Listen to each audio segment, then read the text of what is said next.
Good afternoon, ma'am. Good afternoon.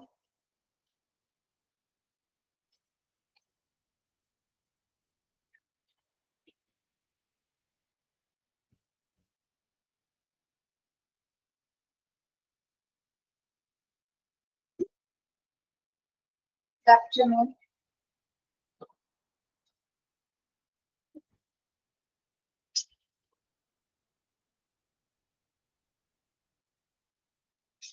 Prayer.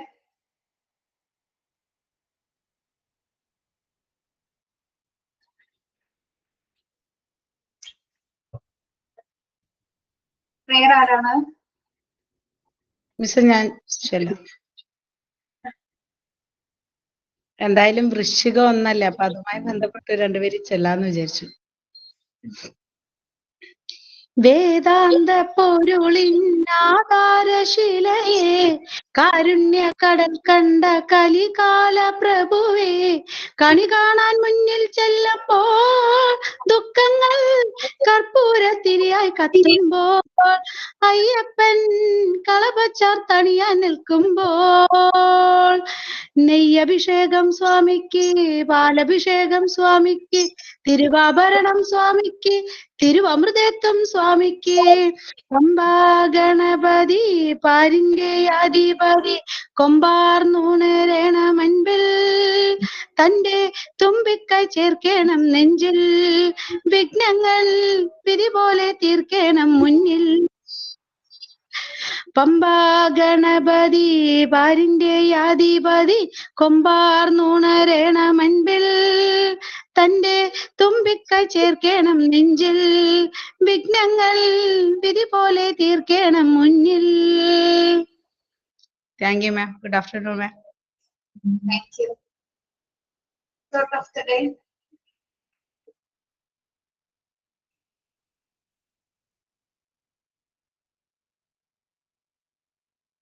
Thought of the day. Thought of the day ഞാൻ പറയാം. Learning gives creativity. Creativity leads to thinking. Thinking provides knowledge. Knowledge makes you great. Good afternoon, Miss. Good afternoon. Thank you. Good afternoon. Signing.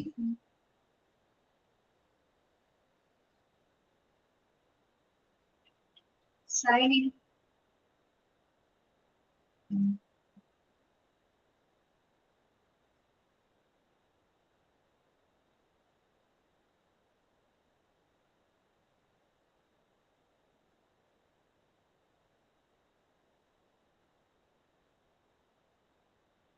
Signing ആരില്ല.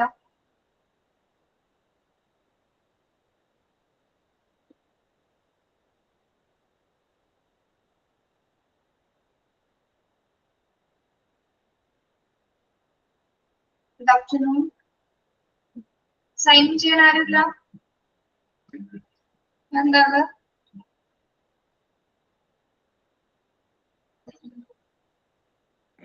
ഞാനൊരു story പറയട്ടെ miss. സ്വന്തം വിധി സ്വയമേ. Napoleon തന്റെ ചെറുപ്പകാലത്തില് ഒരിക്കൽ സ്കൂളിലേക്ക് പോകുമ്പോൾ ഒരു മരച്ചുവട്ടില് ഒരു ആൾക്കൂട്ടം കണ്ടു. ഒരു കൈനോട്ടക്കാരൻ അവിടെ ഇരുന്ന് ആളുകളുടെ ഭൂതം, ഭാവി, വർത്തമാനം ഇവയെല്ലാം പറയുകയായിരുന്നു. നെപ്പോളിയന് ഒരു കൗതുകം തോന്നി. ആത്മഹത്യയോടെ തന്റെ കൈ നീട്ടിക്കൊണ്ട് ചോദിച്ചു, ഞാൻ എപ്പോഴെങ്കിലും ഒരു ചക്രവർത്തിയാകുമോ? കൈനോട്ടക്കാരൻ രേഖകളെല്ലാം ചോദിച്ച ശേഷം അല്പം വിഷമത്തോടെ പറഞ്ഞു. കേൾക്കുന്നുണ്ടോ മിസ്സേ? ഓക്കെ. അല്പം വിഷമത്തോടെ പറഞ്ഞു, ചക്രവർത്തിയാകാനുള്ള ഒരു രേഖകളില്ല. നെപ്പോളിയൻ ആദ്യം ഒന്ന് വിഷമിച്ചെങ്കിലും പിന്നെ അറിയില്ല. തൊട്ടടുത്തിരുന്ന ഒരു ചെറിയ കത്തിയെടുത്ത് കൈവളയിൽ വരഞ്ഞിട്ട് ചോദിച്ചു, ഈ വര കൊണ്ട് ഞാൻ ചക്രവർത്തിയാകുമോ? കൈനോട്ടക്കാരൻ പറഞ്ഞു, ലോകത്തിൽ ഒരു ശക്തിക്കും നിങ്ങൾ ചക്രവർത്തിയാകുന്നത് തടയാനാകില്ല. കാരണം ഈ വര വരച്ചത് നിങ്ങളാണ്. സ്വന്തം വിധി സ്വയം തീരുമാനിക്കണം. തലവരയ്ക്ക് അനുസരിച്ചല്ല ഒരു ജീവിതം ക്രമപ്പെടുന്നത്. വര ഇല്ലെങ്കിൽ സ്വന്തമായി വരയ്ക്കണം. കൈരേഖയാണ് ജീവിതത്തിലെ രേഖ തീരുമാനിക്കുന്നതെങ്കിൽ കൈയില്ലാത്തവർ എങ്ങനെ ജീവിതം മെച്ചപ്പെടുത്തും? ഒരു കാര്യം തുടങ്ങാതിരിക്കാനും തുടങ്ങിയാൽ തന്നെ അത് പാതി വഴിയിൽ ഉപേക്ഷിക്കാനും പ്രേരകമായ ഒട്ടേറെ കാരണങ്ങൾ കണ്ടേക്കാം. കാരണങ്ങൾക്കപ്പുറം കാര്യങ്ങൾ ചെയ്യുന്നവരാണ് കർമ്മശേഷിയുള്ളവർ. മറ്റുള്ളവർ ചൂണ്ടിക്കാണിക്കുന്ന പരിമിതികളല്ല, അവനവന്റെ ഉള്ളിലെ നിശ്ചയദാർഢ്യമാണ് ജീവിതത്തിന്റെ ഗതി നിശ്ചയിക്കുന്നത്. സ്വന്തം ജീവിതത്തിൽ എന്ത് സംഭവിക്കുമെന്ന് മറ്റുള്ളവരല്ല പറയേണ്ടത്. അത് അവനവൻ തന്നെ തീരുമാനിക്കണം. സ്വയം പ്രേരിതമായ ചില ചോദ്യം ഓരോ പുലർക്കാലത്തും മനസ്സിൽ രൂപപ്പെടണം. ഓരോ സായാഹ്നത്തിലും അവയ്ക്കുള്ള ഉത്തരങ്ങൾ നൽകുവാനും കഴിയണം. സ്വയം കണ്ടെത്തിയ ഉത്തരങ്ങളാകണം സ്വന്തം ജീവിതം. Okay, thank you miss. സൈൻ and Soumya. Very good. Okay, very good afternoon to all. Children's Day എങ്ങനെയുണ്ട്? Good afternoon, ma'am. Good afternoon. Good afternoon, miss. Children's Day ആഘോഷമുണ്ടോ? ആഘോഷിച്ചു മേഡം. പരിപാടികളൊക്കെ ഓരോന്നൊക്കെ ചെയ്തു. ചെയ്താ.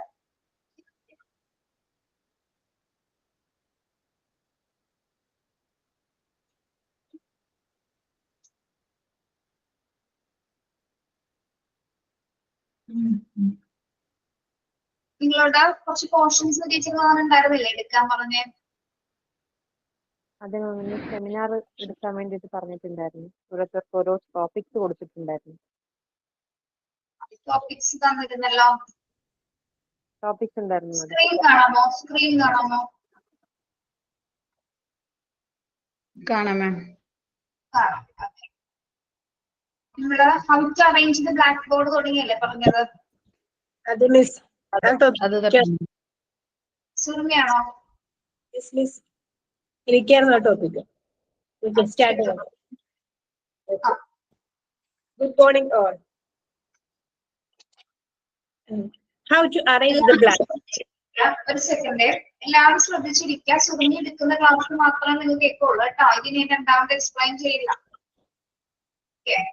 ശരി, സ്റ്റാർട്ട് ചെയ്തേ. Okay. How to arrange the blackboard.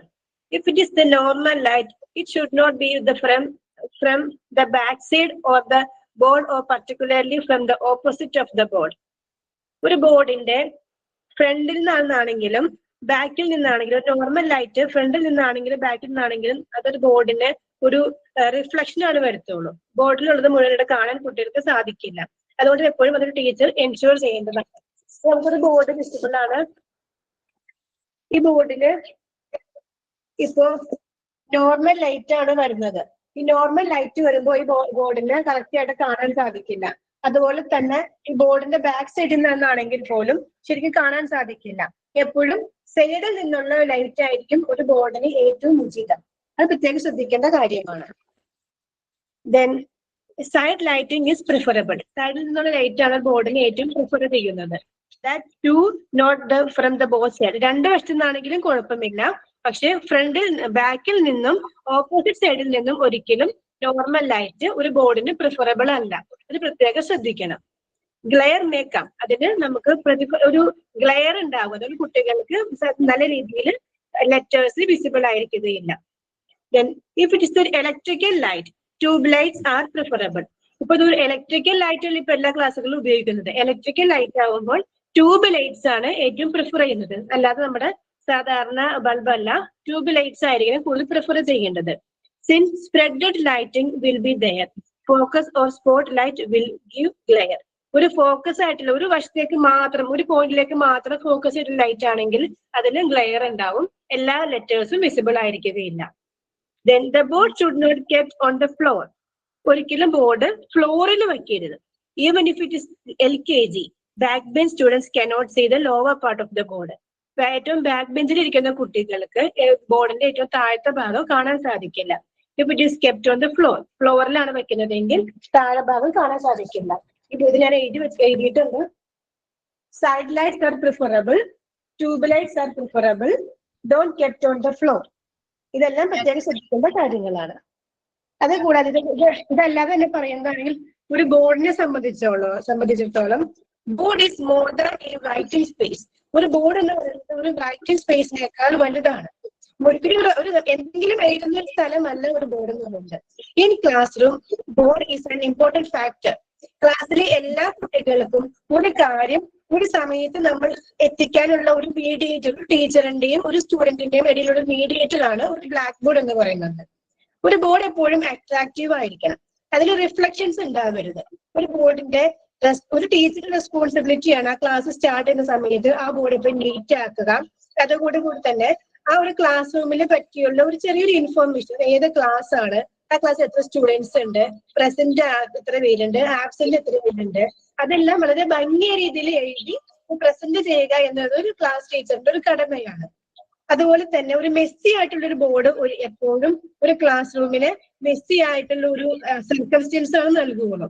അത് എപ്പോഴും ബോർഡ് നീറ്റ് ആൻഡ് ക്ലീൻ ആക്കുക. അത് നമുക്കൊരു പ്ലസന്റ് ഒരു മൈൻഡ് തരും, കുട്ടികൾക്കിടയിൽ ഒരു പ്ലസന്റ് മൈൻഡും ഒരു എനർജിയും തരും. തന്റെ ക്ലാസ്സിലെ എൻവയോൺമെന്റ് തികച്ചും സ്റ്റഡി സപ്പോർട്ടീവ് ആയിരിക്കണം. എന്നാലാണ് ടീച്ചർക്ക് കുട്ടികളിലേക്ക് പെട്ടെന്ന് കാര്യങ്ങൾ എത്തിക്കാനും അത് കുട്ടികൾക്ക് വേണ്ട കാര്യങ്ങൾ ഗ്രഹിക്കാനും സഹായിക്കുകയുള്ളൂ. അതുകൊണ്ട് എപ്പോഴും clean the board, ensure the board is completely clean before you begin your writing. Then ഒരു ബോർഡിൽ നമുക്ക് കുറെ കാര്യങ്ങൾ ഉൾപ്പെടുത്താൻ സാധിക്കും. ജസ്റ്റ് ഒരു ബോർഡിൽ നമുക്ക് എന്തെങ്കിലും എഴുതുക എന്നതല്ല, അത് ഒരുപാട് കാര്യങ്ങൾ ഉൾപ്പെടുത്താൻ നമുക്ക് സാധിക്കും. എക്സാമ്പിൾ പറയുമ്പോൾ ഒരു ബോർഡ് നമ്മൾ എപ്പോഴും പലതായിട്ട് തിരിക്കാൻ ശ്രമിക്കണം.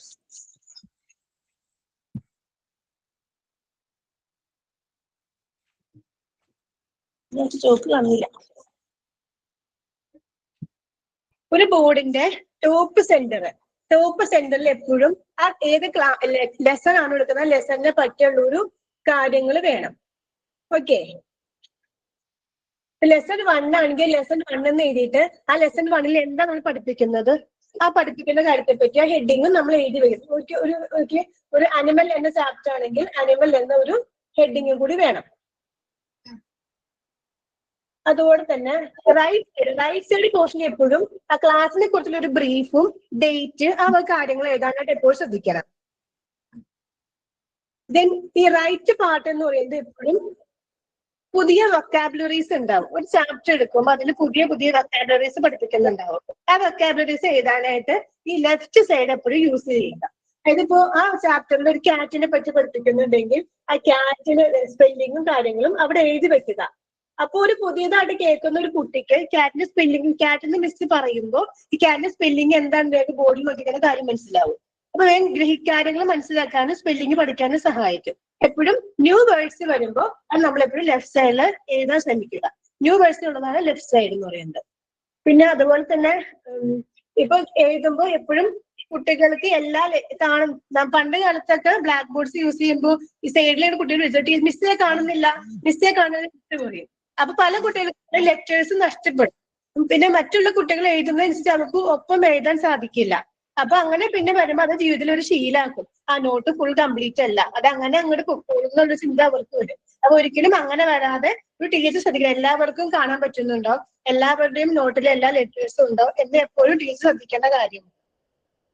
പിന്നെ കഴിഞ്ഞ മിസ് പറഞ്ഞിരുന്നു, ബോർഡിൽ എഴുതുമ്പോൾ നമ്മൾ ഇങ്ങനെ നിന്ന് എഴുതരുത്, ഒരു 90 ഡിഗ്രിയിൽ നിന്ന് എഴുതുക. ഒരിക്കലും ടീച്ചറും ബോർഡുമായിട്ടല്ല പഠിപ്പിക്കേണ്ടത്.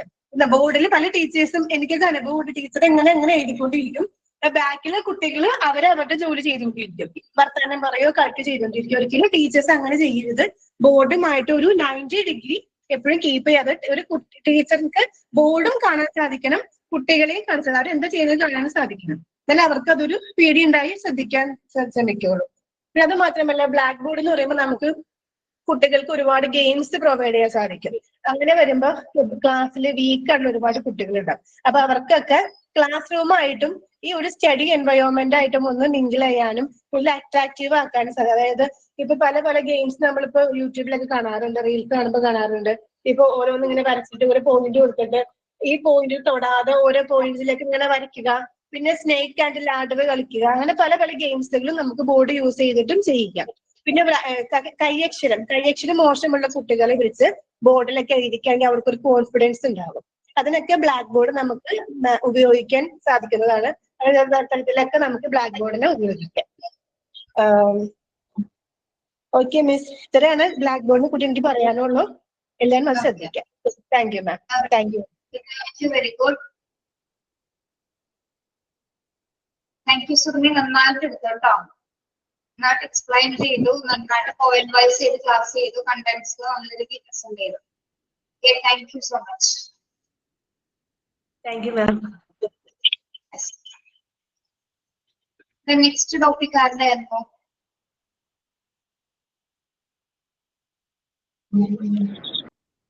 റസ്മിയാണോ? അതെ, റസ്മിനയ്ക്കായിരുന്നു മിസ്, സീറ്റ് അറേഞ്ച്മെന്റ്. റസ്മി ഇല്ലല്ലോ ക്ലാസ്സില്?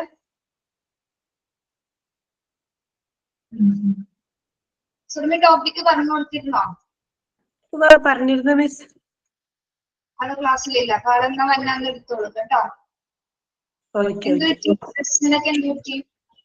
ഒന്നും പറഞ്ഞില്ലല്ലോ, ഒന്നും ലീവ് ഒന്നും പറഞ്ഞില്ലായിരുന്നു കേട്ടോ. Then sitting arrangements ആർക്കായിരുന്നു? മിസ് അത് എനിക്കായിരുന്നു, ഞാൻ ചെയ്യാം.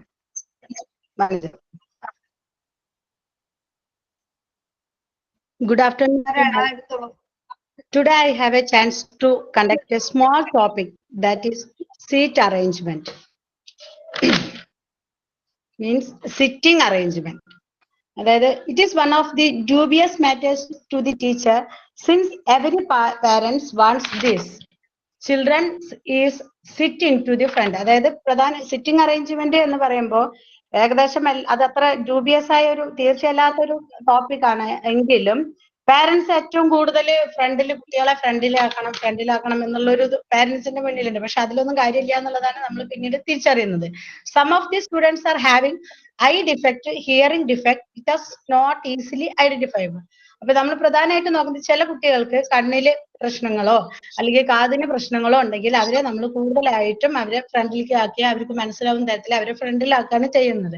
V can make sitting arrangements by the following methods. പ്രധാനമായിട്ടും നമുക്ക് ചെയ്യാൻ പറ്റിയ സീറ്റിംഗ് അറേഞ്ച്മെന്റ് ചെയ്യാൻ പറ്റിയത് 4 മെത്തേഡ്സിലാണ്. 1 height order, the second one alphabetical order, third one is attendance order and the last one is ranking methods. അതിൽ ഫസ്റ്റ് വൺ എന്ന് പറയുമ്പോൾ ഹൈറ്റ് ഓർഡർ. നമുക്കത് കേൾക്കുമ്പോൾ തന്നെ അറിയുന്നുണ്ട്. ഹൈറ്റ് ഓർഡർ എന്ന് പറയുമ്പോൾ നമ്മൾ sitting arrangement should have to be changed once in every week. ഒരു വീക്കില് ഓരോ പ്രാവശ്യം നമുക്കത് ചേഞ്ച് ചെയ്യാൻ പറ്റും. ഹൈറ്റിനനുസരിച്ച് ചെറിയ കുട്ടികളെ ഹൈറ്റ് നോക്കിയിട്ട് വലിയ ഹൈറ്റിനനുസരിച്ച് ചെറിയ കുട്ടികളെ ഫ്രണ്ടിലിരുത്തി ബാക്കിലിരുത്തി. അപ്പൊ നമുക്ക് ബോർഡിലായാലും ഈ പറയുന്നത് കാണാൻ പറ്റും. കാരണം കുട്ടികൾക്ക് അതൊരു മറ്റു കുട്ടികളെ ഒരു തടസ്സമായിട്ട് മാറില്ല. Starting from the four corners, it can be arranged in 2 ways. Rows of, അതായത് പല കോളത്തിലും വരിയും നിരയും ആയിട്ട് നമുക്കത് 4 തരത്തിലാക്കാൻ പറ്റും. അപ്പൊ ആഴ്ചയിൽ പറയുമ്പോൾ നമുക്കൊരു 7-8 പ്രാവശ്യം നമുക്ക് മാറ്റിയിരുത്താൻ പറ്റും. വരിയായിട്ട് ഇരുത്താം, നിരയായിട്ട് നമുക്കത് ചെയ്യാൻ പറ്റും. അതാണ് പറഞ്ഞ height order. The second one is alphabetical order. അതിൽ നമുക്ക് പേര് കേൾക്കുമ്പോൾ തന്നെ അറിയേണ്ട ആൽഫബറ്റിക്കൽ ഓർഡർ എന്ന് പറയുമ്പോൾ arrange the students in alphabetical order. സ്റ്റുഡൻസിന്റെ നെയിം അനുസരിച്ച് നമ്മൾ ആൽഫബറ്റിക്കൽ ഓർഡറിൽ നമ്മൾ ഇരുത്തുന്നു. ABCD അങ്ങനെ ക്രമത്തിലാക്കിയിട്ട് നമ്മൾ കുട്ടികളെ ഇരുത്തുന്നു. We can make from to sit from the 4 corners in 2 ways. അതായത് നമ്മൾ 4 ഭാഗത്തു നിന്നും 2 തരത്തിൽ നമുക്കത് ഇരുത്താൻ പറ്റും.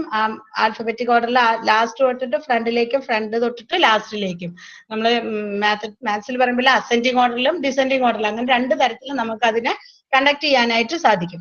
The third one is attendance order. If the attendance is not in the alphabetical order, അതായത് അറ്റൻഡൻസ് ആൽഫബറ്റിക്കൽ ഓർഡറിൽ അല്ലെങ്കിൽ വന്ന കുട്ടികൾക്ക് അനുസരിച്ച് അറ്റൻഡൻസിനനുസരിച്ച് നമുക്ക് അവരെ ഇരുത്താനായിട്ട് സാധിക്കും. Attendance order can also be used for sitting arrangements. അത് കൂടുതലായിട്ടും നമ്മൾ സിറ്റിംഗ് അറേഞ്ച്മെന്റ്സിനെ കൂടുതലായിട്ട് നമ്മൾ ഉപയോഗിക്കുന്നതാണ് attendance order. And the last one is ranking methods. അതിൽ തന്നെ പറയേണ്ടത് ഇറ്റ് ഇസ് നോട്ട്, നമുക്കത് കേൾക്കുമ്പോൾ തന്നെ അറിയേണ്ട റാങ്കിങ് മെത്തേഡ് എന്ന് പറയുമ്പോൾ അത് കാരണം അത് കുട്ടികളെ ബാധിക്കുമെന്ന് തോന്നി. കാരണം എപ്പോഴും റാങ്കുള്ള കുട്ടികൾ മുന്നിൽ വരുമ്പോൾ അത് മറ്റു കുട്ടികൾക്ക് ചിലപ്പോൾ അവർക്ക് അത് എന്താവും, അടുത്തത് ഞാൻ നല്ല റാങ്ക് വാങ്ങി എനിക്ക് ഫ്രണ്ടിൽ എത്താൻ പറ്റുമല്ലോ എന്ന് കുട്ടികൾക്ക് തോന്നും. പക്ഷെ അത് വേറെ ഒരു തരത്തിൽ കുട്ടികളെ ബാധിക്കുകയും ചെയ്യും. അവരെപ്പോഴും അവരാണ് മുന്നില്, നമ്മളിപ്പോ എത്രയായാലും ബാക്കിൽ എന്നുള്ള ഒരു തരത്തിൽ അത് അങ്ങനെയും ബാധിക്കുന്നതായിട്ട് എനിക്ക് തോന്നി. അപ്പൊ ഇറ്റ് ഈസ് നോട്ട് സക്സസ്ഫുൾ. അത് നമുക്ക് സക്സസ്ഫുൾ അല്ല. എന്നാലും in some schools grade giving methods are apt. ചില സ്കൂളുകളിലൊക്കെ ഇത് ഈ ഗ്രേഡിനനുസരിച്ചുള്ള മെത്തേഡ്സ് നമ്മൾ അതിന് എങ്ങനെയാണ് ആപ്റ്റ് ആയിരിക്കുന്നത് അതുപോലെ ഉപയോഗിക്കാറുണ്ട്. Another form of rank giving method, so that is also having no use. പക്ഷെ അതിൽ പറയുന്നത് അതിലൊരു യൂസ് അല്ല എന്നുള്ളത്. ബാക്കി 4 ഉണ്ടെങ്കിലും 3 ഏറ്റവും നല്ലത്. Height order, alphabetical order, attendance order and also ranking order. അപ്പൊ നമുക്ക് സീറ്റിംഗ് അറേഞ്ച്മെന്റ് നമ്മുടെ പ്രധാനം. അത് കൂടാതെ എനിക്കിതിൽ ഇല്ലാത്തത് കണ്ടത് ഒന്ന്, നമ്മൾ റോ പോലെ നമ്മൾ ടീച്ചേഴ്സ് ഫ്രണ്ടിൽ നിന്ന് കുട്ടികളെ ഇങ്ങനെ ഈ സൈഡ് ലെഫ്റ്റ് തൊട്ട് റൈറ്റ് വരെ നമ്മള് എന്താ പറയാ റാങ്ക് ലിസ്റ്റിലിരുന്ന കുറച്ചും കൂടി ഒരു ഇത് എനിക്ക് തോന്നി. ഈ റോ കോളത്തിൽ അതിലുണ്ട്, എന്നാൽ എനിക്ക് അതിൽ ഒന്നും കൂടി അതൊരു നല്ലൊരു ഇതായിട്ട് തോന്നി. നമ്മളിങ്ങനെ ലെഫ്റ്റ് തൊട്ട് റൈറ്റ് വരെ ഇരുത്താം. അപ്പൊ കുട്ടികളൊക്കെ നമുക്ക് എല്ലാ കുട്ടികളെയും നമുക്ക് കാണാനായിട്ട് പറ്റും. അത്രയാണ് എനിക്ക് പറയാനുള്ളത് madam. Thank you. Very good. എല്ലാവർക്കും മനസ്സിലായോ ranking method, sitting arrangements?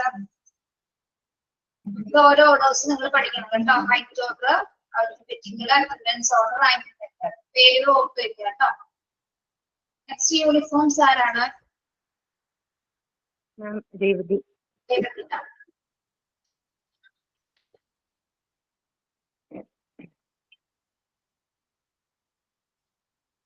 കേൾക്കുന്നില്ലടോ? Good afternoon friends.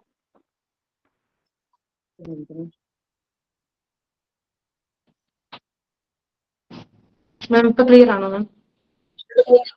Clear ആണ്, പക്ഷെ ബ്ലർ ആയിട്ട് നിൽക്കുകയാണ്. ബ്ലർ ആണോ? ഇതിന്റെ റേഞ്ചിന്റെ ഒരു ഇഷ്യൂ ഉണ്ട് മാം. എന്റെ വോയിസ് ക്ലിയർ ആവുന്നുണ്ടോ മാം? ക്ലിയർ ആണ്, പറഞ്ഞോ പറഞ്ഞോ. ശരി ma'am. Good afternoon ma'am. Good afternoon friends. ഇന്ന് ഞാൻ എടുക്കാൻ പോകുന്ന സെമിനാർ എന്ന് പറഞ്ഞാൽ സ്കൂൾ യൂണിഫോംസ് ആണ്. നമ്മുടെ സ്കൂൾ ഗൈഡ് ലൈൻസ് അനുസരിച്ചാണ് സ്കൂൾ യൂണിഫോം ഓരോ സ്കൂളിൽ പ്രൊവൈഡ് ചെയ്യുന്നത്. ഫസ്റ്റ് പറഞ്ഞു കഴിഞ്ഞാൽ ഇമ്പോർട്ടൻസ് ഓഫ് യൂണിഫോം. യൂണിഫോമിന്റെ ഇമ്പോർട്ടൻസ് എന്തൊക്കെയാണ്? Uniforms are used to bring uniformity among students. അതിൽ മെയിൻ ആയിട്ട് യൂണിഫോമിറ്റി സ്റ്റുഡൻസിന്റെ ഇടയിൽ കൊണ്ടുവരാനാണ് യൂണിഫോംസ് പ്രൊവൈഡ് ചെയ്യുന്നത്. അതായത് ഇപ്പൊ സ്കൂൾസിൽ നോർമൽ കളർ ഡ്രസ്സ് ആണ് പ്രിഫർ ചെയ്യുന്നതെങ്കിൽ ചില ദിവസം ഒക്കെയാണ്, പക്ഷെ എല്ലാ ദിവസവും സിവിൽ ഡ്രസ് ആണ് കുട്ടികൾ ഇട്ടിട്ട് വരുന്നതെങ്കിൽ അവിടെ ഒരു കുട്ടിക്ക് ചിലപ്പം കോസ്റ്റ്ലി ആയിട്ടുള്ള ഡ്രസ്സ് ഇടാൻ പറ്റും, മറ്റൊരു കുട്ടിക്ക് അത് ഇടാൻ പറ്റണം എന്നില്ല. അപ്പൊ സ്റ്റുഡൻസിന്റെ ഇടയിൽ ആ ഒരു ഫീൽ ഉണ്ടാവും, എനിക്ക് അത് ഇടാൻ പറ്റുന്നില്ലല്ലോ എന്നുള്ളത്. അപ്പൊ അതിന് മാറ്റാൻ വേണ്ടി ഏറ്റവും ബെറ്റർ പ്രിഫറബിൾ യൂണിഫോം ആണ്. അപ്പൊ സ്കൂളിലുള്ള എല്ലാ സ്റ്റുഡൻസും തന്നെ ഒരുപോലെ യൂണിഫോംസ് ഇട്ട് വരും. Specific uniforms are provide for girls and boys. അതായത് ഗേൾസിനും ബോയ്സിനും സ്പെസിഫിക് ആയിട്ടുള്ള യൂണിഫോം പറഞ്ഞിട്ടുണ്ട്, പാറ്റേൺ. അതായത് പാൻസ് ആണോ സ്കേർട്സ് ആണോ അതെങ്ങനെയാണെന്നുള്ളത് അത് ഓരോ എന്താ പറയണ്ടേ കൺട്രി ഡിപ്പെൻഡ് ചെയ്തിട്ട് ഇരിക്കും. നമ്മുടെ ഇതിന്റെ അകത്ത് നമുക്ക് പഠിക്കാനുള്ളവർ പറഞ്ഞിട്ടുള്ളത് എന്താ പറയണ്ടേ ലെഗിങ് മാതിരിയുള്ള ടൈറ്റ് ഡ്രസ് കോഡ്, അത് ഗേൾസിന് സ്കേർട്ട് ഇട്ടതിന് ശേഷം പിന്നെ സോക്സ്, ഇതൊക്കെയാണ് വരുന്നത് യൂണിഫോംസിന്റെ അണ്ടറിൽ. പക്ഷെ നമ്മുടെ കേരള ക്ലൈമറ്റോളജി അനുസരിച്ച് നമുക്ക് ഇത്രയും ഹാർഷ് ആയിട്ടുള്ള ടൈറ്റൻ ഡ്രസ്സ് അല്ലെങ്കിൽ ലെഗിങ് മാതിരിയുള്ള ഡ്രസ്സിന്റെ ആവശ്യമില്ല. നോർമൽ കോട്ടൺ യൂണിഫോംസ് ആണ് യൂസ് ചെയ്യുന്നത്. പിന്നെ accessories like handkerchiefs and ribbons are also included. Must ആയിട്ടും യൂണിഫോം പോലെ തന്നെ ഇമ്പോർട്ടന്റ് ആണ് എല്ലാ സ്റ്റുഡൻസും ഹാങ്കർചീഫ്സ് കൊണ്ടുപോകണം. അതുപോലെ തന്നെ റിബൺസ്, അതായത് കെട്ടാൻ വേണ്ടി റിബൺസ് യൂസ് ചെയ്യുക. പിന്നെ അതുപോലെ ഹാങ്കർചീഫ്സ് എല്ലാ കുട്ടികൾക്കും, നമ്മൾ കുഞ്ഞു ക്ലാസ്സിലൊക്കെ പൊതുവെ കുട്ടികൾക്ക് ഹാങ്കർചീഫ്സ് പിൻ ചെയ്ത് കൊടുക്കാറുണ്ട് അവരുടെ ഡ്രസ്സിന്റെ ഫ്രണ്ടിൽ കുഞ്ഞായിരിക്കുമ്പോൾ. പിന്നെ കുറച്ച് വലുതാവുമ്പോൾ പിന്നെ കുട്ടികളുടെ ഇഷ്ടം അനുസരിച്ചാണ്, അവർ ചിലപ്പോൾ കൊണ്ടുപോകും, ഹാങ്കർചീഫ് എടുത്താലായി ചിലപ്പോൾ ഇല്ല. പക്ഷെ ഹാങ്കർചീഫ്സ് മസ്റ്റ് ആക്കുക സ്കൂൾ യൂണിഫോം തന്നെ. പിന്നെ ഷൂസ് കൺസിഡേർഡ് അവരുടെ ഓരോ അതുപോലെ ഞാൻ നേരത്തെ പറഞ്ഞ പോലെയാണ് ഷൂസ് പറഞ്ഞു കഴിഞ്ഞാൽ ടൈയും ഷൂസും ചില കേസസിൽ മസ്റ്റ് ആണ്. അതായത് ഇന്ത്യക്കകത്ത് തന്നെ ഇപ്പൊ നമ്മുടെ സദേൺ സൈഡ് എടുത്തു കഴിഞ്ഞാൽ സൗത്ത് സൈഡിൽ വിന്റർ ക്ലൈമറ്റ് വരാത്തതുകൊണ്ട് തന്നെ ഷൂസ് പ്രിഫറബിൾ അല്ല, വേണമെങ്കിൽ മതി ഷൂസ് അല്ലെങ്കിൽ ടൈ എന്നുള്ളത് ഓപ്ഷനബിൾ ആണ്. പക്ഷെ നോർത്ത് സൈഡിൽ വന്നിട്ട് ടൈയും ഷൂസും മസ്റ്റ് ആണ്. ബിക്കോസ് 6 to 7 months വരയ്ക്കും കോൾഡ് ക്ലൈമറ്റ് നടക്കുന്നതുകൊണ്ട് തന്നെ ടൈയും ഷൂസൊക്കെ നോർത്ത് സൈഡിലോട്ട്, ഇന്ത്യയുടെ നോർത്തേൺ സൈഡിൽ വരുമ്പോൾ മസ്റ്റ് ആണ്. പിന്നെ വരുമ്പോൾ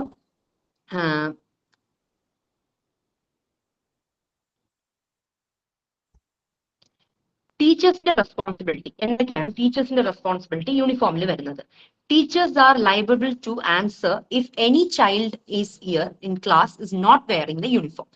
ഇപ്പോ യൂണിഫോം പറഞ്ഞിട്ട് പ്രൊവൈഡ് ചെയ്തിട്ടുള്ള സ്കൂൾ അല്ലെങ്കിൽ യൂണിഫോം ഇടുന്ന സ്കൂൾസിലാണ് ടീച്ചേഴ്സിന്റെ റെസ്പോൺസിബിലിറ്റിയാണ്. ഇപ്പൊ ഒരു സ്റ്റുഡന്റ് യൂണിഫോം ഇട്ടിട്ട് വന്നില്ലെങ്കിൽ എന്താണ് എന്ന് അവിടെ അന്വേഷിച്ചിട്ട് അത് ക്വസ്റ്റ്യൻ ചെയ്ത്, ഇപ്പൊ എന്തെങ്കിലും നോർമൽ ഇഷ്യൂ ആണ് അല്ലെങ്കിൽ എന്തെങ്കിലും ഒരു ചെറിയൊരു കാര്യമാണെങ്കിൽ ഓക്കെ, പക്ഷെ റെഗുലറായിട്ട് യൂണിഫോം എടുത്തില്ലെങ്കിൽ ടീച്ചർ വേണം എൻക്വയറി ചെയ്യാനായിട്ട്. Teachers are responsible for ensuring uniform includes items like handkerchiefs and ribbons.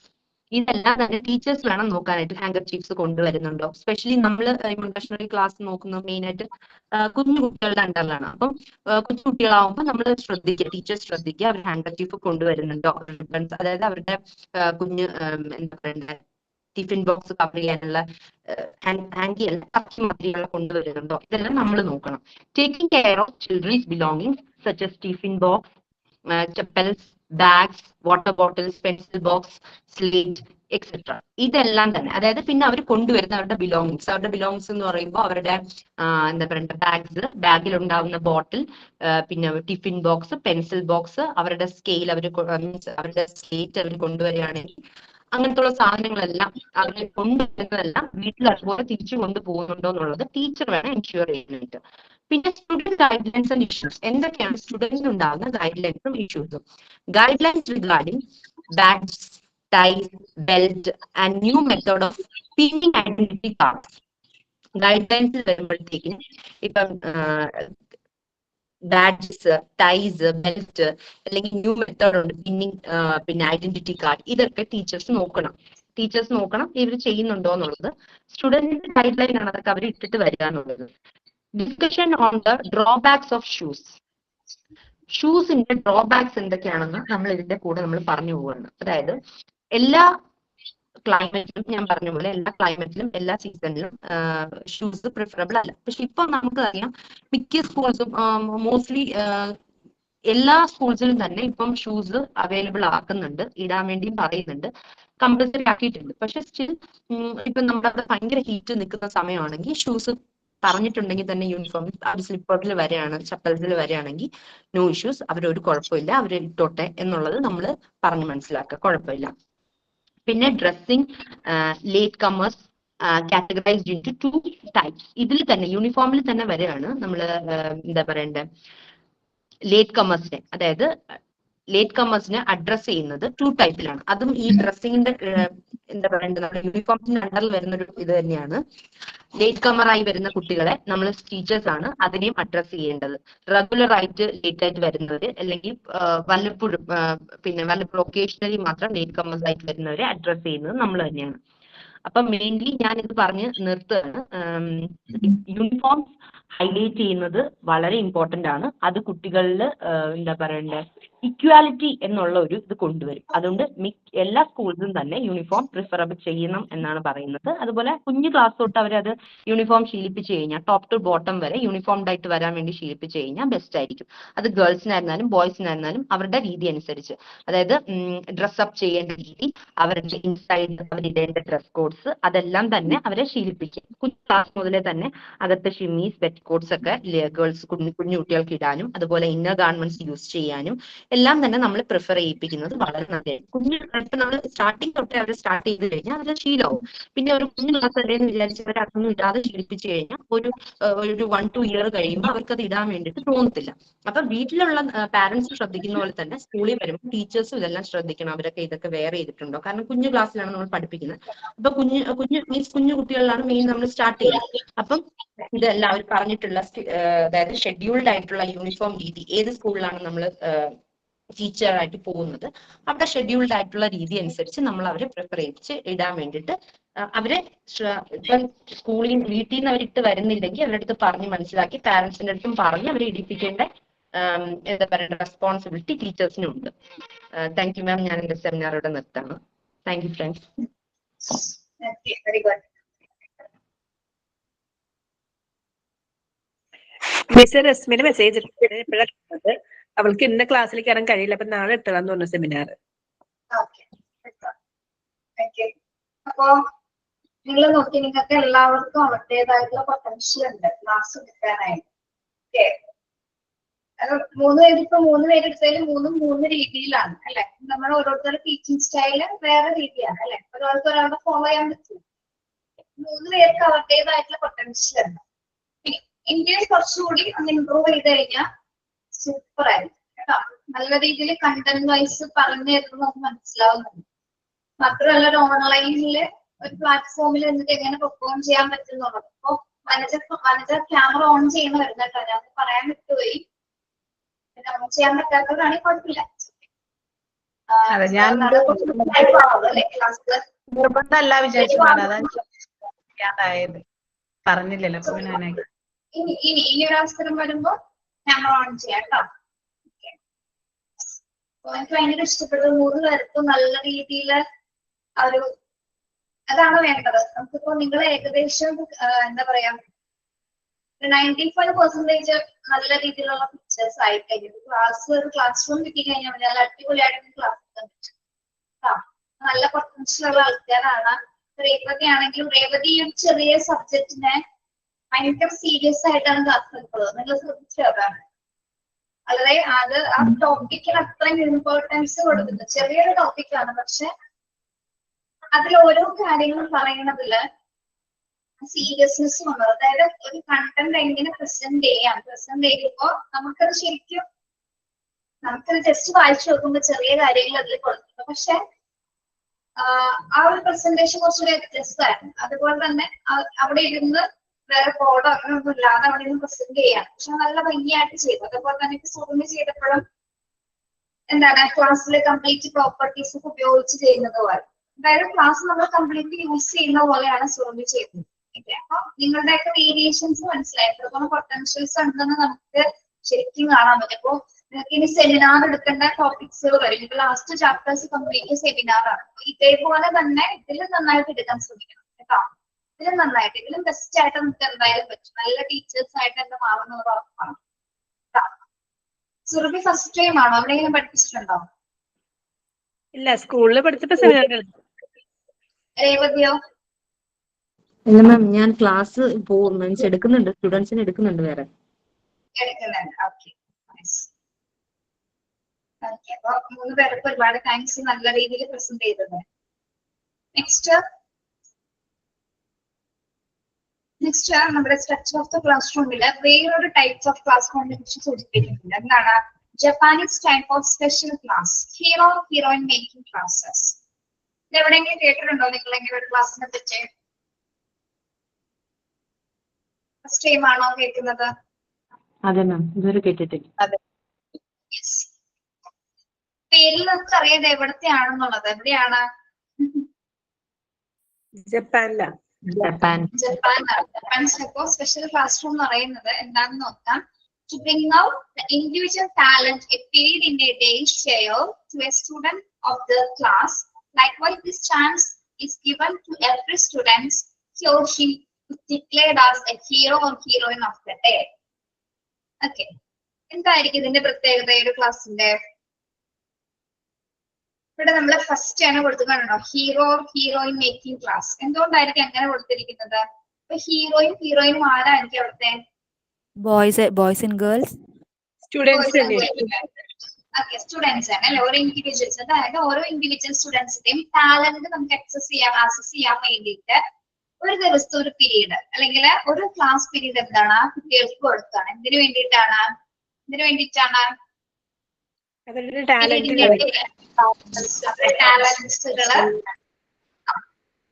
Talent ആ ഒരു സ്കിൽ എത്രത്തോളം ഉണ്ട് എന്നുള്ളതൊക്കെ അറിയാൻ വേണ്ടിയിട്ട് ഒരു പീരീഡ് അവർക്ക് ഒരു ദിവസം കൊടുക്കുന്നുണ്ട്. പക്ഷെ ഇവിടെ എങ്ങനെയുള്ള സ്റ്റുഡൻസ് ആണെന്ന് ഇവിടെ മെൻഷൻ ചെയ്തിട്ടില്ല. ഇത് എങ്ങനെയുള്ള സ്റ്റുഡൻസ് ആയിരിക്കും ഇങ്ങനെ ഒരു ക്ലാസ്? അറിയാമോ? എങ്ങനെയുള്ള സ്റ്റുഡൻസ്? നോർമൽ സ്റ്റുഡൻസിനെ ആയിരിക്കും അവരൊന്ന് പ്രിഫർ ചെയ്യുന്നത്? ഡിസബിലിറ്റി, സ്പെഷ്യലി ഏബിൾഡ് സ്റ്റുഡൻസ് ആയിരിക്കും മാം. യെസ്, ഡിസേബിൾഡ് ആയിട്ടുള്ള അല്ലെ. അപ്പൊ നിങ്ങൾ അതിനെ ഒന്ന് നോട്ട് ചെയ്തെടുക്കുക. അതിനൊരു നോട്ട് ഉണ്ട്, അത് പഠിക്കാൻ വേണം കേട്ടോ. എന്താണ് ഈ ക്ലാസ് റൂം എന്ന് അറിയാനായിട്ട് കേട്ടോ. Okay, right on. Japan has a system called എഴുതിക്കോളൂട്ടോ. Japan has a system called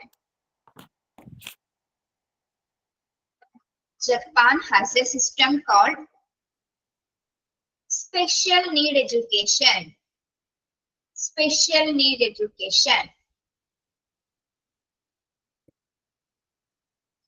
Japan has a system called special need education. Special need education എന്നുള്ളത് ഇൻവേർട്ടർ കോമയിൽ ഇടാട്ടോ. To support students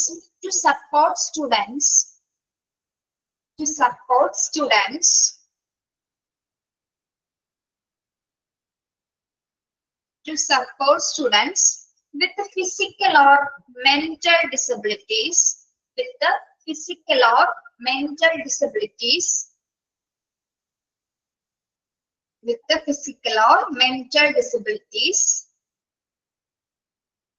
ഒരു കോമ ഇടാം. aiming,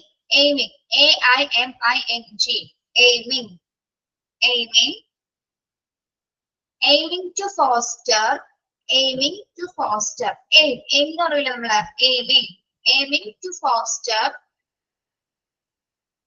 aiming to foster their self-reliance their self-reliance,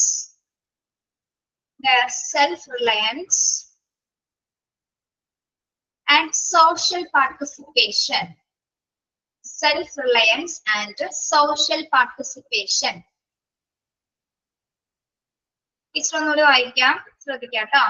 Japan has a system called special need education to support students with physical or mental disabilities, aiming to foster their self-reliance and social participation.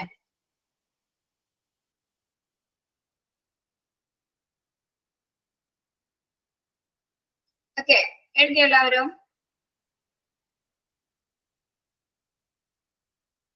hello. Yes. Yes, ma'am. Yes, ma'am. Yes. So, ഇതിൽ കൂടാതെ extra point ആണ് അതിലും mention ചെയ്തിട്ടില്ല എങ്ങനെയുള്ള കുട്ടികളാണെന്നുള്ളത്. Okay, അപ്പൊ എങ്ങനെയുള്ള കുട്ടികൾക്ക് വേണ്ടിയാണ് ഈ ഒരു സ്പെഷ്യൽ ക്ലാസ് റൂം പ്രൊവൈഡ് ചെയ്തിരിക്കുന്നത്? നമ്മൾ Japanese. Physically or mentally disabled ആയി. മെന്റലി ഫിസിക്കലി ഡിസേബിൾഡ് ആയിട്ടുള്ളവർക്ക് ഉന്നമനത്തിന് വേണ്ടിയിട്ട് അവരുടെ സെൽഫ് റിലയൻസിനും അവരുടെ സോഷ്യൽ പാർട്ടിസിപ്പേഷനും, അതുകൊണ്ട് തന്നെയാണ് അവർക്ക് ഒരു ഡേ ഒരു പീരീഡ് അവർക്ക് വേണ്ടി മാത്രമായിട്ട് അങ്ങനെ നമ്മൾ റിസർവ് ചെയ്തിരിക്കും. ഓക്കെ, അപ്പൊ എന്താണ് അവർക്ക് അവരുടേതായിട്ടുള്ള എല്ലാ ടാലൻസും ആ ഒരു ദിവസത്തെ പീരീഡ് എന്താണ് അവർക്ക് അവിടെ ഷെയർ ചെയ്യാനും മാത്രമല്ല, അന്നത്തെ ദിവസം ആ കുട്ടികളെ നമ്മൾ ആരായിട്ടാണ് അംഗീകരിക്കുന്നത്? അന്നത്തെ ആ ഒരു പീരീഡില് ഹീറോ ആണെങ്കിൽ ഹീറോ അല്ലെങ്കിൽ ഹീറോയിനാണ് ഹീറോ എന്നുള്ള രീതിയിലാണ് നമ്മൾ അവിടെ കൺസിഡർ ചെയ്യുന്നത്. ഓക്കെ, നല്ലൊരു സിസ്റ്റം അല്ലേ? നമ്മുടെ കേരളത്തിലുണ്ടോ അത്? കേരളത്തിലുണ്ടോ? കേരളത്തിൽ ഇതിലും നല്ല രീതിയിലുണ്ട് അല്ലേ? ഇല്ലേ? അല്ല, വേറെ രീതിയിലാണ്. വേറെ രീതിയിലുണ്ട്. ഡിസേബിൾ ആയിട്ട് നമ്മൾ ഇൻക്ലൂസീവ് ആയിട്ട് എഡ്യൂക്കേഷൻസ് എല്ലാ കുഞ്ഞുങ്ങൾക്കും കൊടുക്കുന്നുണ്ട് അല്ലെ? പ്രത്യേകിച്ച് എനിക്ക് തോന്നുന്നു നമ്മുടെ ഗവൺമെന്റിന്റെ കുറെ പ്രോഗ്രാംസ് ഉണ്ട്, പ്രത്യേകിച്ച് ഇങ്ങനെ സ്പെഷ്യൽ ആയിട്ടുള്ള അല്ലെങ്കിൽ ഇത്തരം ഡിസേബിൾഡ് ആയിട്ടുള്ള കുട്ടികൾക്ക് ഗവൺമെന്റ് ഒരുപാട് പ്രോഗ്രാംസുകൾ ഒരുപാട് ഫെസിലിറ്റീസ് പ്രൊവൈഡ് ചെയ്യുന്നുണ്ട്. Okay, yes. അപ്പോ പണ്ടത്തെ കാലഘട്ടത്തിലൊന്നും ഇത്ര അധികം ഫെസിലിറ്റീസ് ഉണ്ടായിരുന്നില്ല അല്ലെ? ഇതേപോലെ ഇങ്ങനെ അതായത് ആ കുഞ്ഞുങ്ങൾ ചിലപ്പോ സ്കൂളിൽ പോലും പോകാൻ പറ്റാതെ വീടിന് മുറിക്കുള്ളിൽ തന്നെ ഒതുക്കി കൂടിയിരുന്ന ഒരു കാലഘട്ടം ഉണ്ടായിരുന്നു. പക്ഷെ ആ കാലഘട്ടത്തിൽ മാറി എന്താണ് ഇങ്ങനെയുള്ള കുട്ടികൾക്കാണ് ഏറ്റവും കൂടുതൽ ഇപ്പൊ നമ്മൾ അവർക്ക് വേണ്ടി കൂടുതൽ റൈറ്റ്സും കാര്യങ്ങളും വരുന്നത് അല്ലെ? അപ്പൊ അവരെ സപ്പോർട്ട് ചെയ്യാന്ന് പറയുന്നത് നമ്മുടെ ശരിക്കും പറഞ്ഞാൽ അത് നല്ല കാര്യമാണ്. എഡ്യൂക്കേഷൻ സിസ്റ്റത്തിന് തന്നെ അഭിമാനിക്കാൻ പറ്റുന്ന ഒരു കാര്യമാണ് എന്ത്, നോർമൽ ആയിട്ടുള്ള കുട്ടികളേക്കാൾ കൂടുതൽ നമ്മൾ ഡിസേബിൾ ആയിട്ടുള്ള കുട്ടികൾക്ക് എഡ്യൂക്കേഷൻ കൊടുക്കുന്നത് ഒരുപാട് ഇമ്പോർട്ടൻസ് ഉണ്ട്.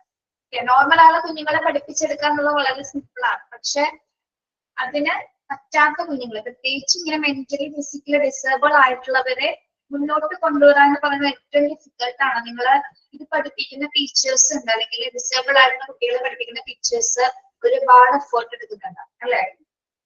നമ്മള് സാധാരണ നോർമൽ കുഞ്ഞുങ്ങളെ പഠിപ്പിക്കുന്ന പോലെ അല്ല അവര്.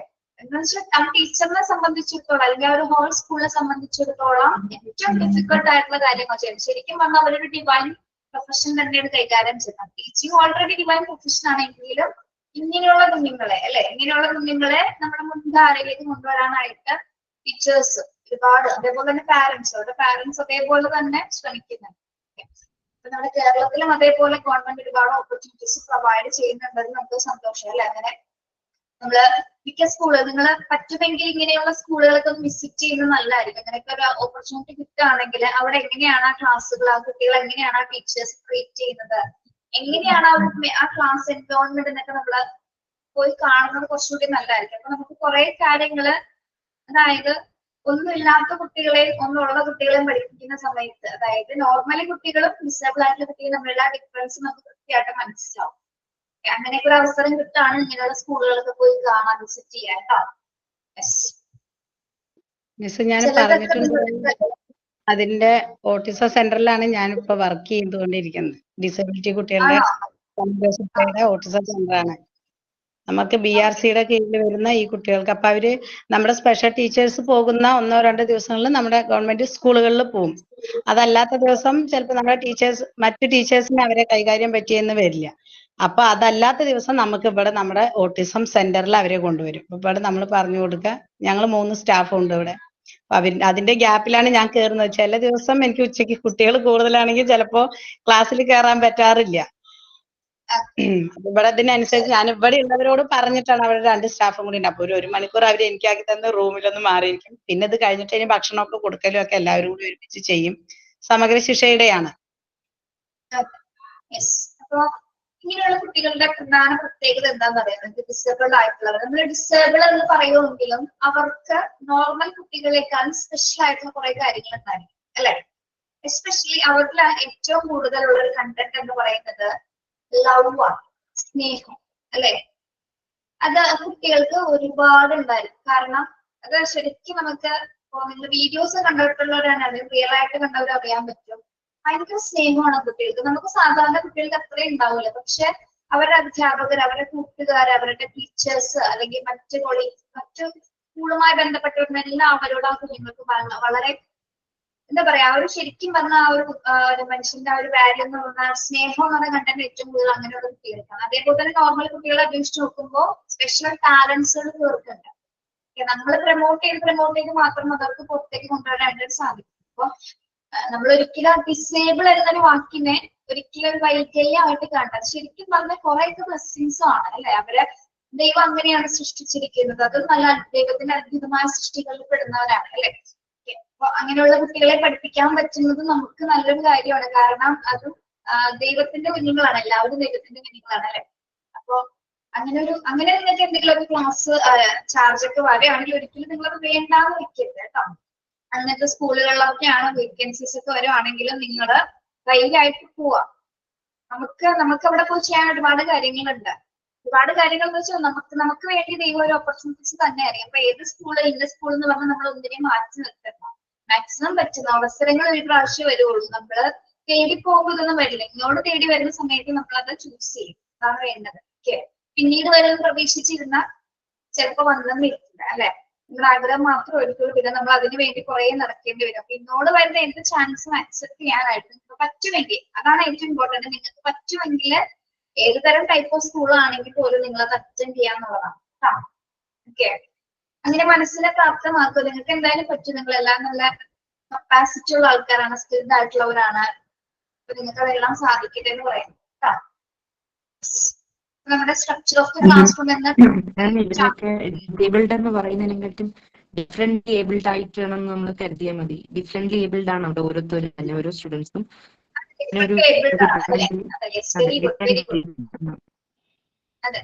അപ്പൊ അങ്ങനെ ഒരു അവസരം കിട്ടുകയാണെങ്കിൽ ഏതൊരു നമ്മുടെ ടീച്ചർ എന്നുള്ള രീതിക്ക് നമുക്ക് അറ്റൻഡ് ചെയ്യാൻ പറ്റുകയാണെങ്കിൽ അത് ഏറ്റവും ബെസ്റ്റ് ആയിരിക്കും.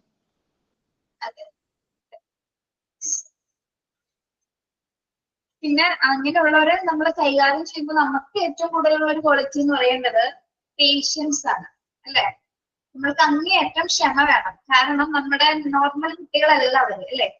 അങ്ങേയറ്റം ക്ഷമ വേണം. അതേപോലെ നമുക്ക് അവരെ കെയർ ചെയ്യാനും പറ്റും. അപ്പൊ നമ്മളിൽ ഒരുപാട് ക്വാളിറ്റീസ് അങ്ങനെയും ഡെവലപ്പ് ചെയ്യും. നമുക്കില്ലാത്ത കാര്യങ്ങളൊക്കെ ആ ഒരു സമയത്ത് തനിയെ ഡെവലപ്പ് ചെയ്യും. അങ്ങനെ നമ്മളിൽ ഇൻഡിവിജ്വൽ പേഴ്സണാലിറ്റീസിൽ എന്താ പറയാ ഒരുപാട് വ്യത്യാസങ്ങൾ വരും. അങ്ങനെയും കുറെ കാര്യങ്ങളുണ്ട് കേട്ടോ. അപ്പൊ അവർക്ക് വേണ്ടി ചെയ്യുന്നത് നമുക്കാണ് കൂടുതലായിട്ട് ബെനിഫിറ്റ്. പക്ഷെ നമ്മൾ ബെനിഫിറ്റ് പ്രതീക്ഷിച്ചൊന്നും ചെയ്യരുത് കേട്ടോ. ഒരു റിവാർഡോ ബെനിഫിറ്റോ ഒന്നും പ്രതീക്ഷിച്ച ഒരു കാര്യവും ചെയ്യരുത്. അത് കിട്ടില്ല. അങ്ങനെ പ്രതീക്ഷ ചെയ്താൽ കിട്ടില്ല. ഒന്നും പ്രതീക്ഷിക്കാതെ ചെയ്ത് നോക്കുക, എല്ലാം കിട്ടും. ഓക്കെ, അപ്പൊ റസ്മിനയുടെ പോർഷൻ റസ്മിന അടുത്ത ക്ലാസ്സിൽ എടുക്കണമെന്ന് പറഞ്ഞിരുന്നു കേട്ടോ. നമ്മുടെ structure of the class room എന്ന ചാപ്റ്റർ കഴിഞ്ഞു. നെക്സ്റ്റ് വരുന്നത് യൂണിറ്റ് 7 ആണ്. Programs for developing values of various kinds. ഈ ഒരു ചാപ്റ്ററിൽ നമ്മൾ കൂടുതലായിട്ട് പഠിക്കുന്നത് വാല്യൂസിനെ പ്രൊമോട്ട് ചെയ്യുന്ന കുറെ കാര്യങ്ങളുണ്ട്. കുറച്ചുകൂടി സോഷ്യൽ റിലേറ്റഡ് ആയിട്ടുള്ള ഒരു ടോപ്പിക് ആണ്.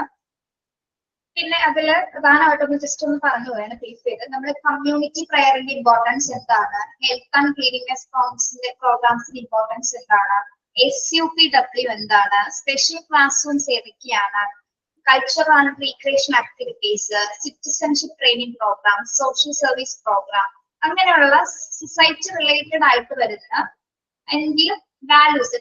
വാല്യൂ എന്ന് സൂചിപ്പിക്കുന്ന എന്താണ്? വാല്യൂസ്. What is values? എല്ലാവരും വാല്യൂ എന്താന്ന് വെച്ചാൽ അപ്പൊ പറയും മൂല്യമാണെന്ന് അല്ലെ. എന്താണ് ഈ മൂല്യങ്ങള്? ഒരു നമുക്ക് കാര്യം വേണ്ട ചോദിക്കട്ടെ, നല്ല ഹ്യൂമൻ വാല്യൂസ് ഏതൊക്കെയാണ്? ഹ്യൂമൻ വാല്യൂസ് ഏതൊക്കെയാണ്? ഹ്യൂമൻ വാല്യൂസ് നമുക്ക് വേണ്ടുന്ന നല്ല ഗുണങ്ങൾ അല്ലേ? values. മാനുഷിക മൂല്യങ്ങൾ ഏതൊക്കെയാണ്? നമുക്ക് കുറച്ച് മൂല്യങ്ങളുണ്ട് മനുഷ്യനെ സംബന്ധിച്ചിടത്തോളം. അത് ഏതൊക്കെയാണ്? മെയിൻ ആയിട്ട് ഹ്യൂമാനിറ്റി ആണ് ഫസ്റ്റ് ഹ്യൂമൻ വാല്യൂല് വരുന്നത്. Culture, humanity. Very good. പിന്നെ കൾച്ചർ, കരുണ. അപ്പൊ ഞാൻ ചോദിക്കട്ടെ, ഈ സ്നേഹം, ദയ, കരുണ ഇതൊക്കെ പറയുന്നത് എന്ത് സാധനങ്ങളാണ്? വാത്സല്യം, അഫെക്ഷൻ, എന്താണ്? അത് ഹ്യൂമൻ വാല്യൂസ് ആണോ? മാനുഷിക മൂല്യങ്ങളാണോ? അല്ലേ? ഹ്യൂമാനിറ്റി എന്ന് പറയുമ്പോൾ അതില് സ്നേഹവും സങ്കടവും ദേഷ്യവും എല്ലാം ഹ്യൂമാനിറ്റിയിൽ വരുന്നതല്ലേ, എല്ലാം കൂടി ചേർന്നതാണ്. അതെ. അപ്പൊ നമുക്ക് എങ്ങനെ ഈ വാല്യൂസ് പഠിപ്പിക്കാൻ പറ്റും കുട്ടികളെ?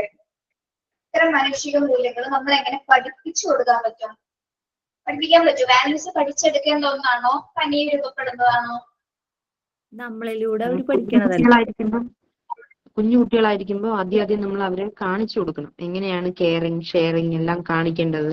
ഒരാൾ ഫുഡ് കൊണ്ടുവന്ന അവർക്ക് എങ്ങനെ അങ്ങോട്ടും ഇങ്ങോട്ടും ഷെയർ ചെയ്യാൻ വേണ്ടി പഠിപ്പിക്കുക, വാട്ടർ അങ്ങോട്ടും ഇങ്ങോട്ടും ഷെയർ ചെയ്യാൻ വേണ്ടി, അങ്ങനെ ഓരോ കാര്യങ്ങൾ ഷെയർ ചെയ്ത് നമ്മൾ ആദ്യം കാണിച്ചു കൊടുക്കുക. അവർക്ക് ആദ്യം ബേസിക് അറിയില്ലായിരിക്കും, സ്റ്റാർട്ട് ചെയ്യുമ്പോൾ പിന്നെ അവർ അവരുടെ ലൈഫിൽ അത് ഫോളോ ചെയ്തോളൂ.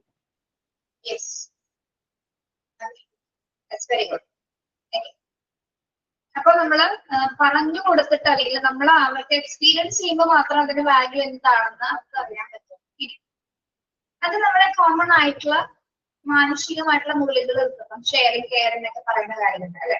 ഇനി സൊസൈറ്റിയിലേക്ക് വരുമ്പോൾ എന്താണ്? സൊസൈറ്റിനോട് നമുക്ക് എന്തെങ്കിലും വാല്യൂസ് കാണിക്കാറുണ്ടോ? സൊസൈറ്റിനോട് നമുക്ക് എന്തെങ്കിലും വാല്യൂ ഉണ്ടോ?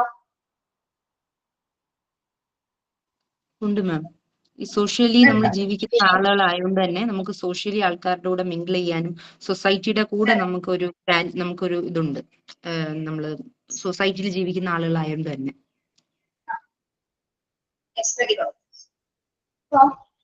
ഇവിടെ നമ്മൾ ഫസ്റ്റ് നമുക്ക് ഇതിൽ പഠിക്കാനുള്ളത് കമ്മ്യൂണിറ്റി പ്രയറിനെ കുറിച്ചാണ്. ജസ്റ്റ് ഇപ്പൊ പറയുന്നുള്ളൂ, നാളെ ഞാൻ കംപ്ലീറ്റ് എടുത്തു തരാം. Community prayer. What is community prayer? അവിടെ ഒന്ന് നോക്കണ്ട, നിങ്ങൾക്ക് അറിയാവുന്ന പോലെ പറഞ്ഞു. കമ്മ്യൂണിറ്റി പ്രയർ എന്ന് പറയുമ്പോൾ സ്പെഷ്യൽ കമ്മ്യൂണിറ്റിക്ക് ആയിട്ടുള്ള, അതായത് ഇപ്പോ ഓരോ സ്പെഷ്യൽ ആയിട്ടുള്ള അവർക്ക് പ്രത്യേകിച്ചുള്ള പ്രയേഴ്സ് ആയിരിക്കും എന്ന് വിചാരിക്കും. ഓക്കെ, കമ്മ്യൂണിറ്റിക്ക് മാത്രമുള്ളതാണോ പ്രയർ? ഒരു പ്രാർത്ഥനയാണ്. പ്രാർത്ഥനയാണ് അല്ലെ? ശരി. അതൊരു കമ്മ്യൂണിറ്റിനെ ബേസ് ചെയ്ത് മാത്രമാണോ നമ്മളിവിടെ പ്രയർ ചൊല്ലുന്ന സമയത്ത് നമ്മൾ എത്രയോ പ്രയറുകൾ പാടാറുണ്ട് അല്ലെ? അതെ, നമ്മൾ മിക്സഡ് ആയിട്ട് റിലീജിയസ് അല്ലാത്ത രീതിയിലും റിലീജിയസ് ആയിട്ടുള്ളതൊക്കെ നമ്മൾ പാടാറുണ്ട്. ഓക്കെ, അപ്പൊ ഒരു കമ്മ്യൂണിറ്റിക്ക് മാത്രമായിട്ടൊരു പ്രയറും ഇല്ല. പക്ഷെ ഓരോ കമ്മ്യൂണിറ്റിയുടെ ബേസ് അവരുടെ വിശ്വാസങ്ങൾക്ക് അനുസരിച്ച് നമ്മൾ പ്രയറുകൾ തയ്യാറാക്കാറുണ്ട് അല്ലെ? ഇപ്പൊ നമ്മുടെ എന്താണ് നമ്മുടെ ഏൻഷ്യൻ റിലീജിയസ് ബുക്സിലൊക്കെ പലതരത്തിലുള്ള ഇതുപോലെ പോയംസ് ഒക്കെ ക്രിയേറ്റ് ചെയ്യുന്നത്. അതൊക്കെ എന്താണ്, എന്തിന്റെ ഭാഗമായിട്ടാണ്? ഇത്തരം പ്രയറുകൾ ഡെവലപ്പ് ചെയ്തുകൊണ്ട് എന്തിന്റെ ഭാഗമായിട്ടാണ്? പ്രയർ എന്തിനാണ് ശരിക്കും ഇങ്ങനെ നമ്മൾ ഡെവലപ്പ് ചെയ്ത് കൊണ്ടുവരുന്നത്? അതായത് ക്ലാസ് മുറികളിലൊക്കെ പ്രയർ ചൊല്ലുന്നതിന്റെ പ്രാധാന്യം എന്താണ്? എന്ത് മനസ്സിലാക്കുന്നതിന് വേണ്ടിയിട്ടാണ് നമ്മൾ ഈ പ്രയർ കണ്ടക്ട് ചെയ്യുന്നത്? ഒരു കൂട്ടായ്മ മനസ്സിലാക്കാൻ. യെസ്, ഇത് യൂണിറ്റ് ഉണ്ടാവുന്നതിന് വേണ്ടി. ഓക്കെ, അപ്പൊ അവിടെ എന്തെങ്കിലുമൊക്കെ മൂല്യം ഉണ്ടോ? എന്ത് മൂല്യമാണ്? യൂണിറ്റി എന്ന് പറയുന്നത് അപ്പൊ ഒരു മൂല്യമാണോ?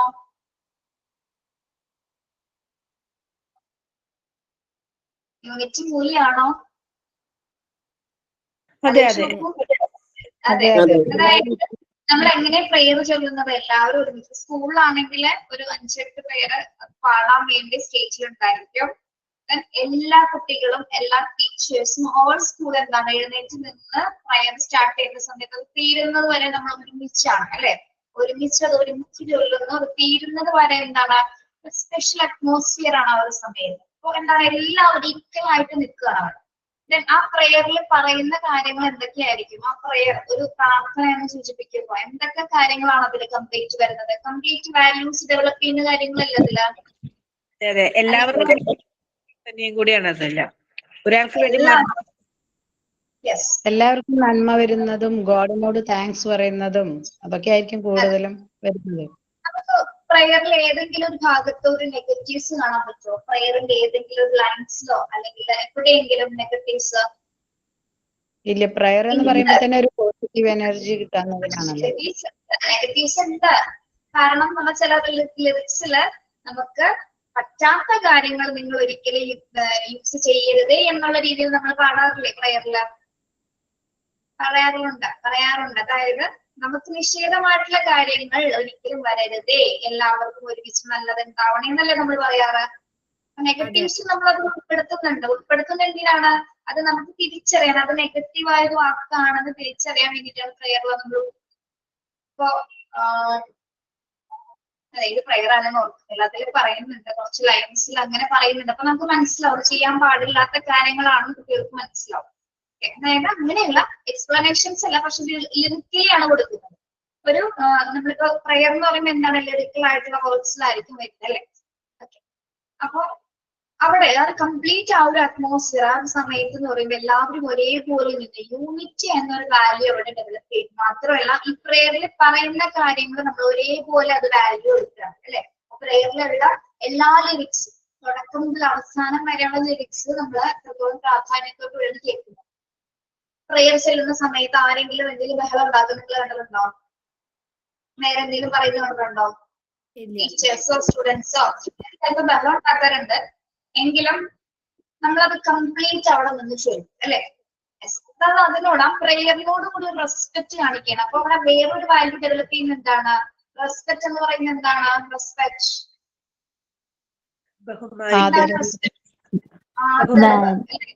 യെസ്. നമ്മൾ പാടുന്ന പ്രാർത്ഥനയോടും നമുക്കൊരു റെസ്പെക്ട് നമ്മൾ കൊടുത്തുകൊണ്ടാണ് സ്റ്റാൻഡ് ചെയ്ത് നിന്ന് കൈകൾ കൂപ്പി നിന്ന് കണ്ണടച്ചുകൊണ്ട് നമുക്ക് ആ പ്രാർത്ഥന ഏറ്റുചൊല്ലുന്നത്. Okay, yes. നിങ്ങളൊന്ന് പെട്ടെന്ന് നിങ്ങളുടെ ആ ഒരു സ്കൂൾ കാലഘട്ടത്തിലേക്ക് ഒന്ന് പോയേ. നിങ്ങളുടെ സ്കൂൾ കാലഘട്ടത്തിൽ നിങ്ങൾ ആ സ്റ്റുഡന്റ് ആയിട്ട് നിന്ന് നിങ്ങളുടെ ആ ഒരു പ്രയർ നിങ്ങളൊന്ന് ആസ്വദിച്ച് നോക്കിയേ. നിങ്ങളുടെ സ്കൂൾ കാലഘട്ടം ഒരു 7th സ്റ്റാൻഡേർഡ് 8th സ്റ്റാൻഡേർഡ് പോകാൻ പറ്റുന്നുണ്ടോ? ഫ്രഷ് മോർണിംഗ്, രാവിലെ ഫ്രഷ് മോർണിംഗിൽ നിങ്ങൾ പ്രയറിന് നിൽക്കുകയാണ്. ചുറ്റും ഒരുപാട് കുട്ടികൾ, അധ്യാപകര് വളരെ കാം ആൻഡ് ക്വയറ്റ് തണുത്തൊരു അന്തരീക്ഷത്തില് അവർ പ്രയർ സ്റ്റാർട്ട് ചെയ്യാണ്. കണ്ണുകൾ അടച്ചുകൊണ്ട് നിങ്ങൾക്ക് അത് കേൾക്കാൻ പറ്റുന്നുണ്ടോ?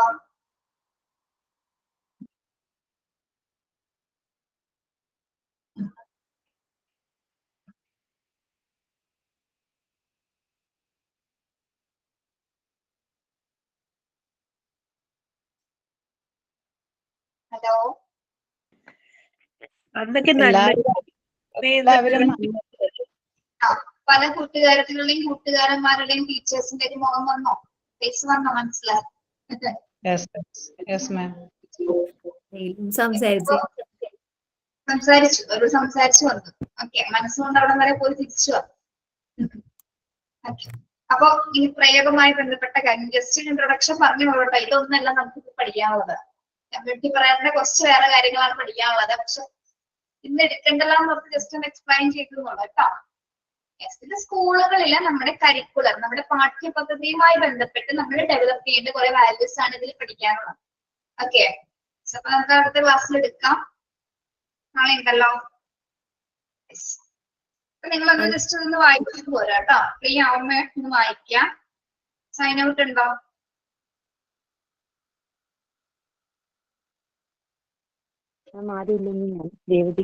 പടം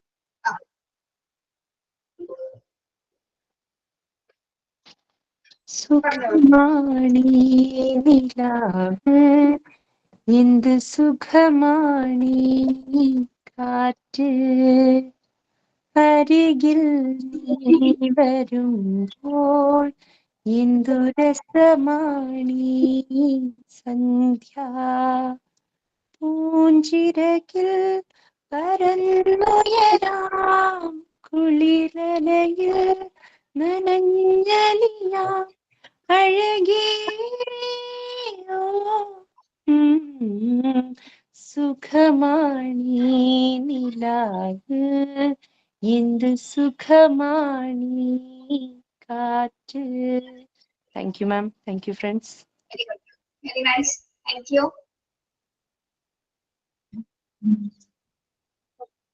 Thank you, ma'am. Thank you.